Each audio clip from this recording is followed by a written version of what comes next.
오늘 한 가지 질문으로 말씀을 시작하려고 합니다.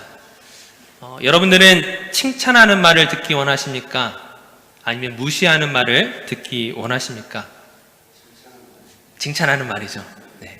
이것이 우스운 질문일 수밖에 없는 것은 누구나 칭찬하는 말, 그런 좋은 말을 듣기 원할 것입니다.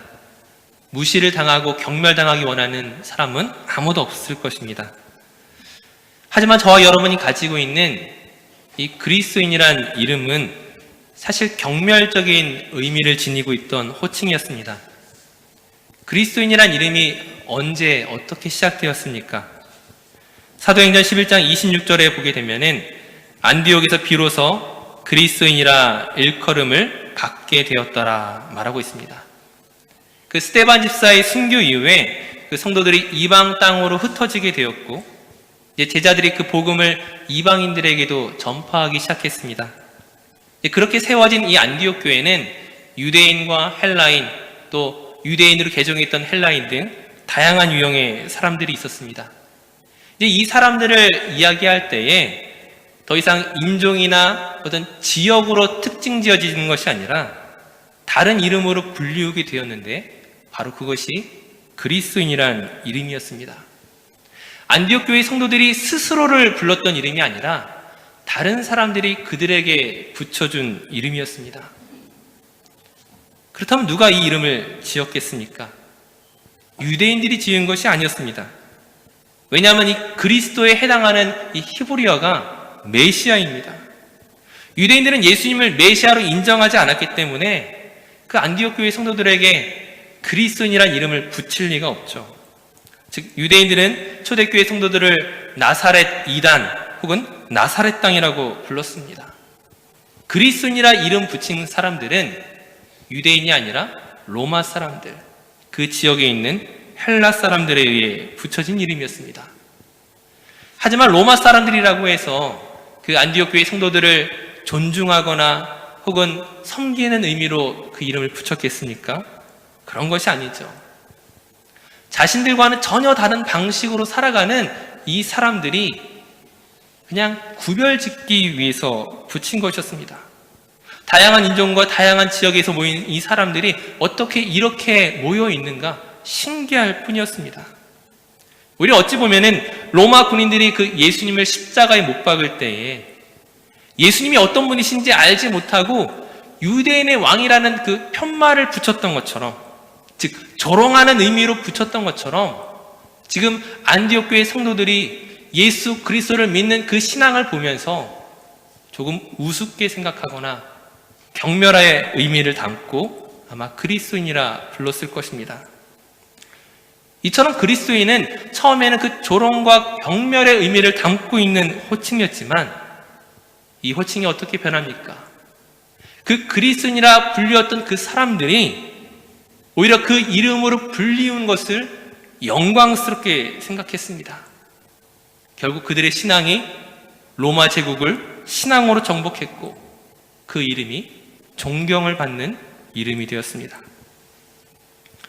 즉 세상의 조롱과 경멸에도 불구하고 우리를 위하여 십자가 지신 그 예수 그리스도를 자랑하며 이제는 십자가를 지고 나가야 한다는 그 자부심이 그들에게 있었던 것입니다. 그 조롱하는 말들을 능히 뛰어넘을 만한 그런 믿음과 자부심이, 그 진리에 대한 확신이 그들에게 있었던 것이죠.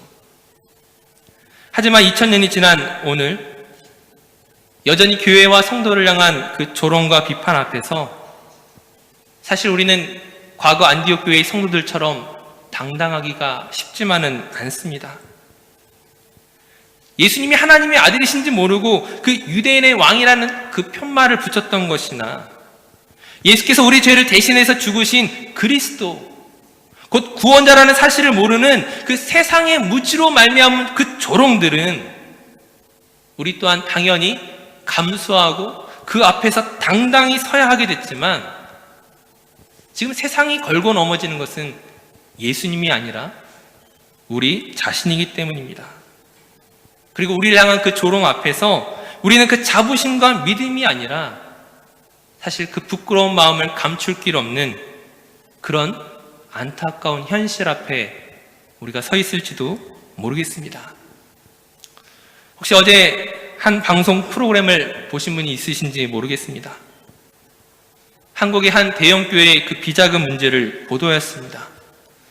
오늘 아침에 그 영상들을 보면서 그 영상을 처음부터 끝까지 한 번에 보기가 굉장히 어렵더라고요. 끊어서 보게 됩니다. 왜냐하면 그 보는 내내 참 마음이 아팠기 때문이었습니다. 세상이 우리를 향하여 묻고 있습니다. 너희가 말하는 이것이 교회냐? 너희가 말하는 이것이 목사냐? 이것이 그리스도인이냐? 그 질문에 어떻게 대답할 수 있을까요? 물론 우리는 변명할 수 있습니다. 그것은 단지 지극히 작은 일부입니다. 사실 그 숨겨진 곳에서 묵묵히 자기의 사명을 다하고 있는 교회와 목사와 그리스도인들이 훨씬 많이 있습니다. 세상에 그 빛과 소금 같은 그리스도인들이 숨겨져 있는 것일 뿐 세상이 말하는 그것이 교회의 전부가 아닙니다. 우리는 그렇게 부정하고 싶은데 단지 그런 부정으로 과연 우리가 그 교회와 그 성도와 그 그리스도님을 잊어버린다면 사실 우리는 더 큰 위기에 처할 수도 있습니다. 불과 얼마 전에 이 대형교회 세습에 대해서 예장 통합총회에서 큰 논란이 있었습니다. 이 세습방지법과 관련한 헌법위원회의 보고를 받을 것인가에 대한 찬반 토론이 이어진 이후에 이 헌법위원회 보고를 받을 것인지에 대해서 무기명 투표를 진행했습니다. 이제 총대 1360명이 투표한 가운데 찬성 511표, 반대 849표가 나왔습니다. 그 대형교회 세습을 인정했던 그 헌법위원회의 보고를 받지 않기로 반려시키기로 결정한 것입니다. 그 결과 자체는 참 좋은 것일지 모르겠지만 다행스러운 일일지 모르겠지만 하지만 우리가 생각해 봐야 할 것이 무엇입니까? 무려 그 찬성이 511표가 나왔다는 것이 충격이었습니다. 거의 절반에 가까운 사람들이 그것을 인정하려고 했다는 것이죠. 앞서 말씀드렸던 것처럼 마음속에는 이런 생각이 있었습니다. 세상이 조롱하는 그 교회, 그 목사, 그 그리스도인의 모습들은 극히 작은 일부라고 생각했습니다. 훨씬 더 수많은 사람들이 빛과 소금으로 숨겨진 자리에서 사역하고 있다라고 생각을 했는데 지금 교회의 대표들이 모여있는 그 자리에서 그 총대 가운데 절반 가까운 511표의 찬성표는 무엇을 보여주는 것입니까? 오늘날 교회가 가지고 있는 영적인 위기의 현실을 그대로 보여주고 있는 것입니다. 대형교회의 세습, 비자금, 그 어떤 말로도 이것이 과연 어떻게 정당화될 수 있겠습니까? 어떻게 그것을 하나님의 뜻으로 바꿀 수 있겠습니까? 너무나 그 명백한 교회의 잘못에 대해서 지적을 할 때에 그것을 수용하는 것이 아니라 오히려 그것이 반기독교적이며 악의적인 세력으로 치부하면서 절대로 타협할 수 없다는 그런 태도만 취하고 있습니다. 그 어떤 말로 감추고 설득하려고 해도 결코 받아들여질 수 없는 것임에도 불구하고 하지만 교회 내에서 하나님의 말씀이라는 그 이름으로 이 모든 것을 이루고 있다는 사실 앞에서 우리는 경각심을 가져야 합니다. 언제 어느 때에 하나님의 법이 세상보다 못한 것이 되었습니까? 하나님의 말씀이 세상으로부터 조롱을 받을지라도 그것은 세상이 감당할 수 없는, 세상이 이해할 수 없는 그것이 너무나 놀라운 것이기 때문에 그런 것이지 어찌 세상이 조롱하고 염려하는 차원의 문제를 하나님의 뜻이라 말할 수 있겠습니까? 그런 의미에서 우리는 오늘 예레미야의 경고를 들어야만 합니다. 하나님의 말씀인 것처럼 선포되었지만 거짓 선지자의 메시지를 구별할 수 있어야 합니다. 거짓 선지자가 무엇을 예언합니까? 오늘 본문 26절 말씀을 보게 되면은 거짓을 예언하는 선지자들이 언제까지 이 마음을 품겠느냐? 그들은 그 마음에 간교한 것을 예언하느니라. 거짓 선지자들은 간교한 자기 마음에서 나온 꿈을 마치 하나님이 주신 것처럼 떠벌립니다. 하나님과 전혀 상관이 없는 꿈인데도 마치 하나님께로부터 온 것처럼 확신하고 자기 자신도 거기에 속아 넘어갑니다. 즉 거짓 예언이란 무엇입니까? 하나님의 뜻과 계획에 나의 생각을 맞추는 것이 아니라 나의 생각과 계획에 하나님을 이용하는 것입니다. 그러면서도 자신은 하나님을 위해 열심히 일하고 있는 것처럼 착각하는 것이죠. 이처럼 내가 원하는 것을 이루기 위해서 꿈을 말하고 말씀을 인용하고 자신의 경험을 가져오면서 그 정당성을 입증하려고 하지만 그 거짓 예언의 결과는 과연 무엇이겠습니까? 오늘 본문처럼 표현한다면 예전에 그 바알이 하나님의 이름을 잊게 만들었던 것처럼 거짓 선지자는 이스라엘 백성을 미혹하여 하나님의 이름을 잊게 한다고 경고합니다. 하나님의 이름을 말하고 있지만 교회 안에서 이루어지는 것 같지만 하나님의 뜻과는 전혀 다른 것이기 때문에 전혀 엉뚱한 결과를 맺을 수밖에 없다는 것이죠. 사실 설교자는 이런 유혹을 받을 때가 참 많이 있습니다. 말씀을 준비할 때 우리가 성경을 읽고 기도하고 묵상하는 가운데 정말 하나님께서 오늘 우리 성도들에게 주실 말씀이 무엇인지 기도하면서 준비합니다. 먼저는 하나님께서 나에게 무엇을 말씀하시는가 겸허히 들을 수 있어야겠죠.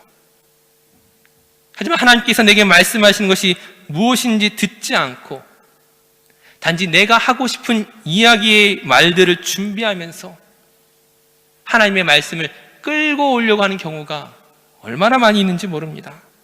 내가 원하는 주장에 필요한 말씀을 인용하고 예화를 준비하고 그러면서도 내게 주신 하나님의 감동이라고 스스로 착각하는 것입니다.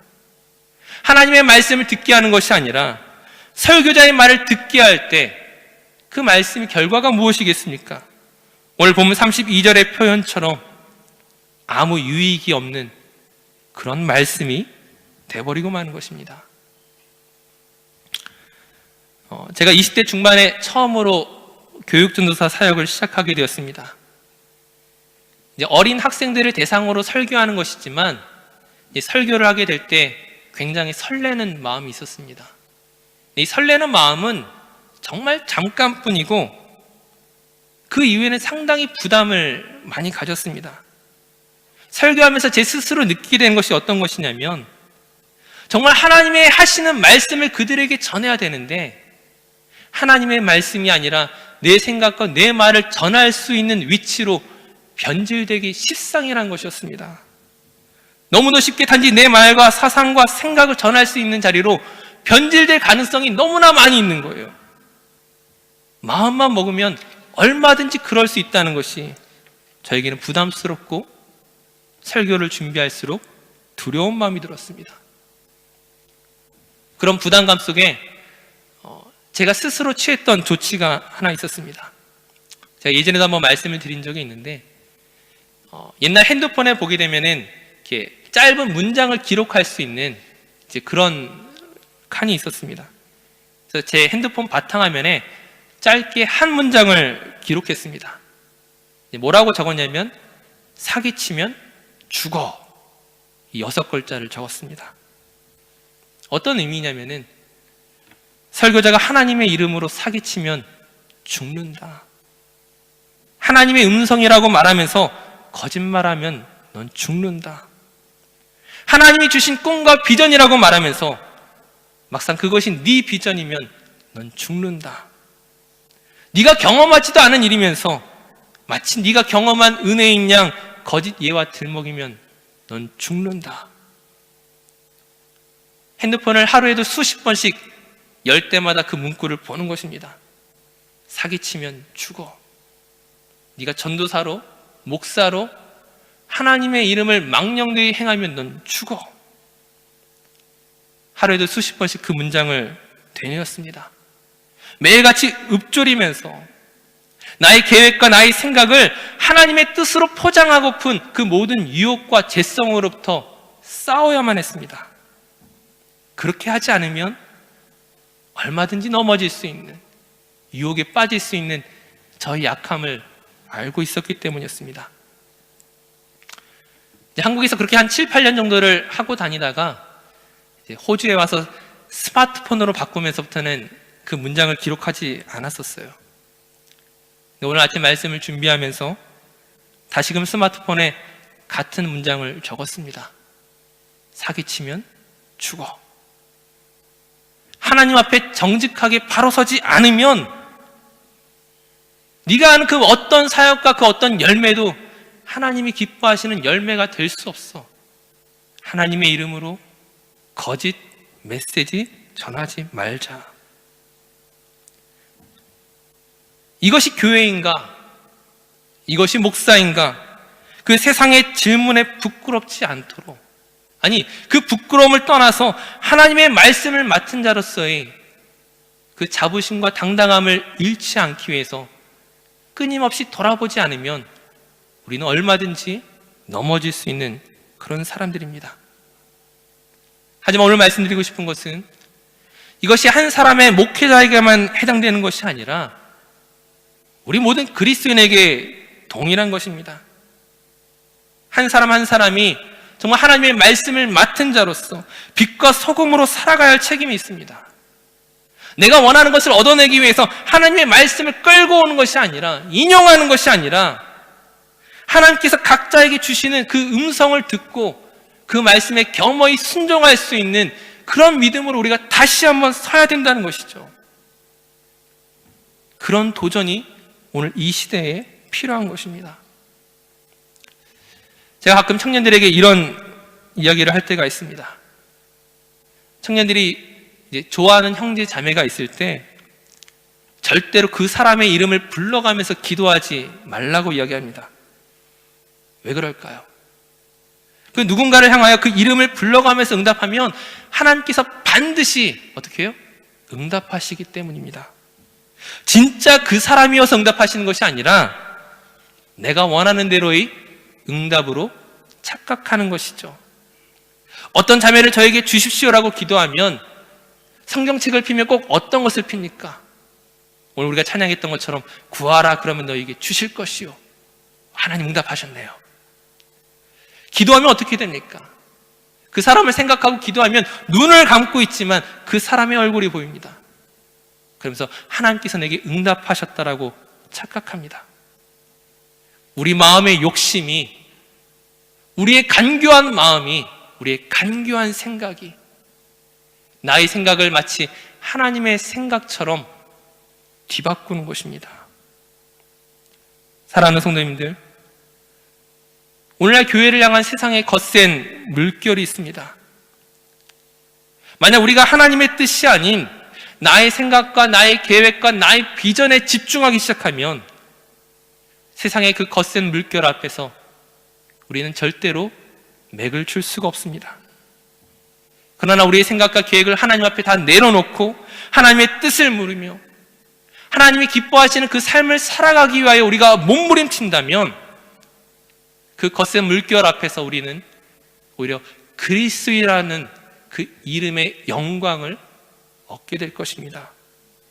우리의 이름이 부끄럽지 아니하고 정말 이 세상의 소망이 되기 위하여 다시 한번 우리 자신을 돌아볼 수 있어야 하는 것입니다. 오늘 어떤 생각과 계획을 가지고 하나님께 예배의 자리로, 기도의 자리로 나왔습니까?